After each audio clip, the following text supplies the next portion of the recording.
j'espère que vous allez tous bien avant match Barça Royal Antwerp.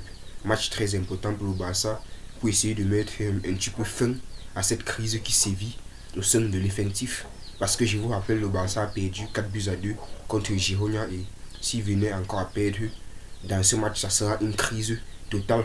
D'autant plus qu'avant de partir en huitième de finale de Champions League, ils doivent sortir des phases de poule avec une très belle prestation et ils doivent impérativement sortir premier de cette poule. Et donc le match parfait, d'autant plus qu'ils ont battu cette équipe de Real Antwerp 5-0 au match aller, mais lorsqu'on voit la forme actuelle du Barça, on n'est plus trop sûr, on n'est plus trop confiant. Tout peut arriver dans ce match. Et avant de commencer, si vous n'êtes pas encore abonné, abonnez-vous et laissez un petit pouce bleu pour ne rien manquer de nos prochaines vidéos et peut-être des débriefs. Parce que vous avez remarqué que sur cette chaîne, on fait beaucoup plus de vidéos avant le match. Parce que les vidéos débriefs, ça doit se faire rapidement et tout. Et j'ai pas trop de temps. C'est pour ça que les débriefs viennent souvent un jour ou peut-être 2 jours après que le match se soit joué. Donc je vous invite à vous abonner.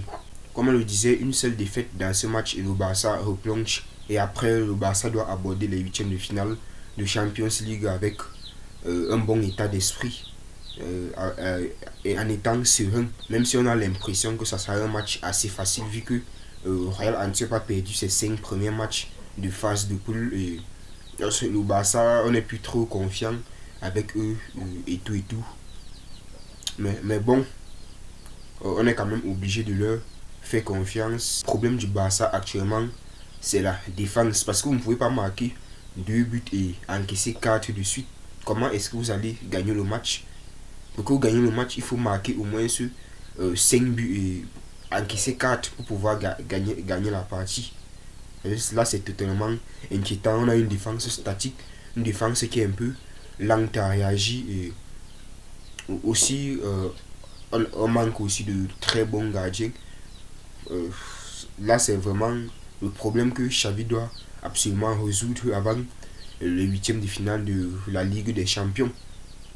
Parce que là, contre Porto, on avait ce même problème. On était toujours les premiers à encaisser et là, ça commence à devenir fatigant chaque fois.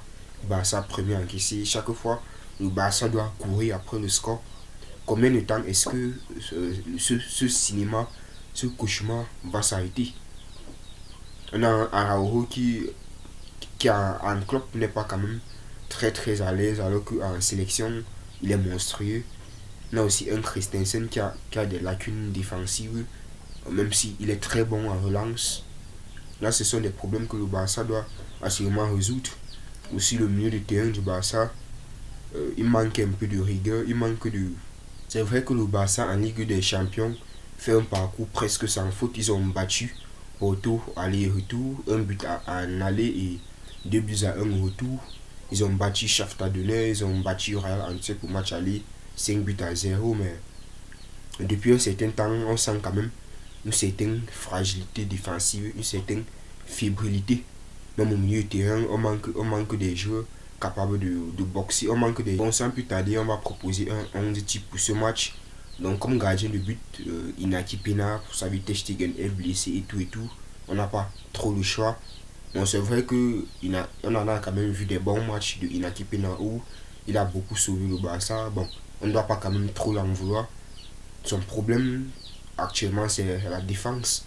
D'ailleurs, en parlant de la défense, j'aimerais voir Araujo et Koundé comme défenseurs centraux.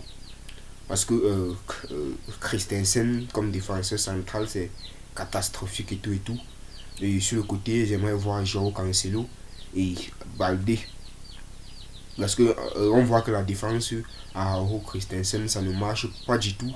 Et ils ont beaucoup de lacunes, les deux ne sont pas habitués à jouer ensemble. J'aimerais un peu qu'on teste un peu deux profils comme Araujo et Koundé.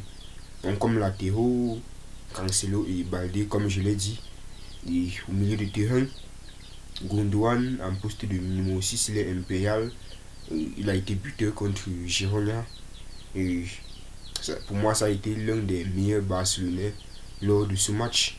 Ça a toujours ce problème physique. Lorsque le Barça joue contre une équipe qui joue avec l'agressivité, contre une équipe qui joue physiquement, le Barça a toujours des problèmes, le Barça se fait toujours bouger facilement.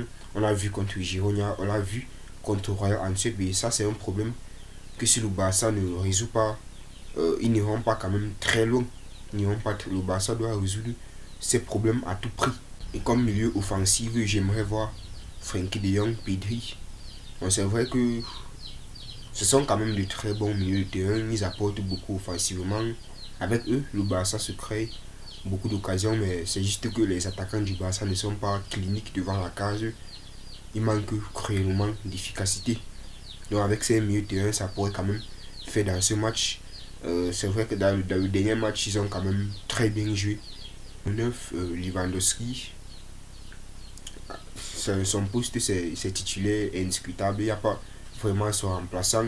Et je trouve que c'est quand même un problème pour le Barça d'avoir un seul numéro 9 comme ça. Et si Lewandowski se plante 2-3 fois, c'est toute l'équipe qui est en danger. Et je trouve que c'est pas normal. Le Barça doit assurément trouver un autre avant-centre pour un peu faire souffler Lewandowski. Peut-être qu'il enchaîne un peu trop de matchs et tout et tout. Peut-être qu'il a besoin de se reposer. On ne saura jamais tant que le Barça n'aura pas un deuxième numéro 9. Et comme ailier, João Félix et Rafinha. Pourquoi? Parce que João Félix c'est un joueur imprévisible, c'est un joueur qui est capable de sauver la situation quand on pense que non, le match est déjà terminé. Et Rafinha aussi, c'est un très bon dribbleur, il crée beaucoup d'occasions et sa seule présence dans l'équipe, ça effraie la défense adverse et ça peut laisser les ouvertures comme pour des joueurs comme Gundogan, comme Pedri, comme De Jong.